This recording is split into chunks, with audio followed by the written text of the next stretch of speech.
Ouais, l'immobilier simplifié. Patrick Lapalme de l'équipe Patrick Lapalme de Remax Prestige. Bon matin, Patrick. Hey, salut Sylvain. Tu vas bien? Yes, sir. On va parler ce matin, 289e chronique, on parle de servitude. Ben oui, on parlait de servitude. Et puis aussi, avant de faire une petite entrée de jeu, là, n'hésitez pas, les billets d'opération France Soleil sont arrivés à nos bureaux. Si vous en voulez, n'hésitez pas à nous communiquer sur notre Facebook. On a aussi des Totomax, hein, pour ramasser des fonds naturellement pour eux. Donc, n'hésitez pas. Petite parenthèse terminée. Avec Très plaisir. bonne Venez vous les porter. Oui, OK. Donc, la servitude, ce qu'il faut savoir vraiment, une servitude, c'est un droit imposé en faveur d'une propriété ou en défaveur d'une autre, donc avec les fonds servants et les fonds dominants. Ce qu'il faut savoir concernant les servitudes, puis il y a beaucoup de clients les premiers acheteurs qui viennent me voir, et puis même des vendeurs qui ne sont pas au courant qu'il y avait des servitudes sur leur propriété depuis des années. Que donc, il y a deux types de droits, des qualifications des droits. Il y a les droits personnels.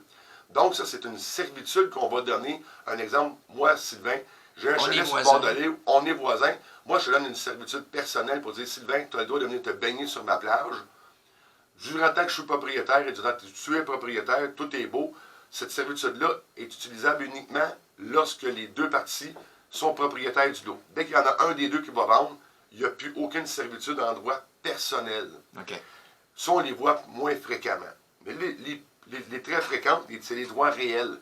Donc, c'est des servitudes réelles et perpétuelles qu'on appelle dans notre jargon. Donc, la servitude est reliée au numéro de lot et non à l'individu. C'est pour ça la différence entre personnel et réel. Donc, le lot, même si je vends, la servitude demeure. Elle demeure en tout temps. Donc, ça prend l'accord des deux parties du fonds servant et le fonds dominant pour la modifier ou pour complètement l'annuler. Donc, ce qu'on a comme exemple, dans les cas des servitudes, naturellement, dans les droits réels, bon, on a une hypothèque qui doit être radiée de la part du vendeur vers son acheteur. On a des servitudes d'Hydro-Québec, mais ça, les servitudes d'Hydro-Québec, même si elles n'est pas décrite à votre acte de vente ou à votre certificat de localisation, l'énergie et les services d'utilité publique ont toujours le droit de passer votre propriété pour venir raccorder un immeuble ou un voisin limitant. Okay. Donc, ça, c'est. Des fois, ils sont là, des fois, ils ne sont pas là. Puis même, parfois, on va voir des anciennes servitudes de la Gatineau Power, de la Shawinigan Power Corporation, qui sont beaucoup plus âgées. Bon, donc, avec la nationalisation d'hydroélectricité, ça a été des servitudes d'Hydro-Québec qui ont été nommées. Mais ce qu'il faut savoir, c'est toujours transférable. Cette servitude-là va toujours suivre en droit réel la propriété. Donc, dans le titre d'exemple, vous avez un droit de passage qui est en droit réel et perpétuel. Donc, pour avoir un accès à un lac, avoir un accès, on voit ça vraiment aussi sur les municipalités. Oh, moi j'ai une rue qui n'est pas municipalisée. J'ai une servitude de passage qui m'amène de ma propriété vers un chemin privé, vers la voie publique. C'est obligatoire d'avoir ces servitudes-là. Et les servitudes, ils peuvent être vraiment vieilles. Un exemple, moi j'ai trouvé des servitudes du comte de Salander alentour du lac Noir à Saint-Jean-de-Mata, qui datait des années 1870, écrit vraiment en vieux français. Donc, c'était des servitudes à pied et à cheval dans le temps qui était là. Mais ces servitudes-là, malgré le fait qu'ils sont très âgés, sont toujours d'actualité. Ça, on les retrouve sur le certificat de localisation? Ils vont être décrits sur le certificat de localisation avec leur numéro de l'acte ainsi que la circonscription foncière.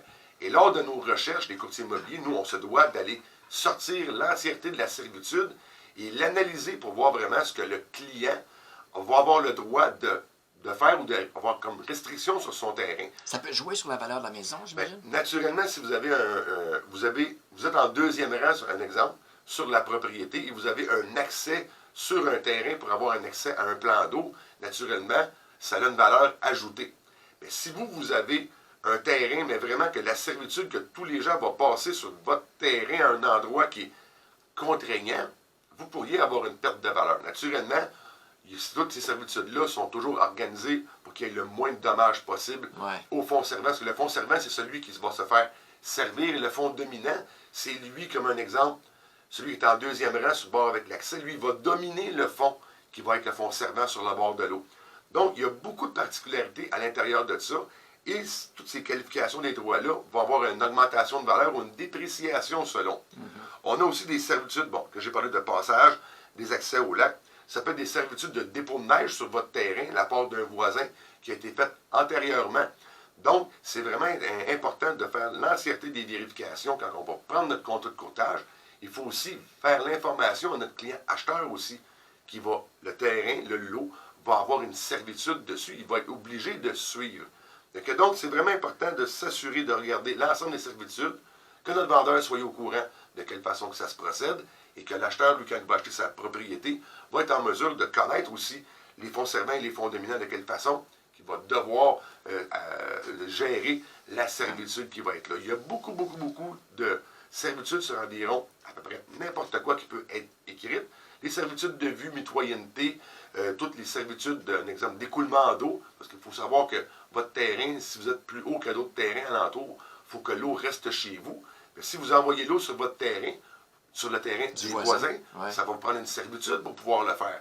Donc, quand on fait une vérification de propriété, on va voir sur le terrain la maison. S'il y a des servitudes à aller établir ou à corriger, ça va être notre travail de guider un petit peu nos clients pour être en mesure de vraiment connaître les tenants et aboutissants de leurs transactions et de leur qualification des droits, notamment les servitudes. Patrick, si on veut te joindre ou réécouter une des chroniques? Bien, facilement au 450-499-5544.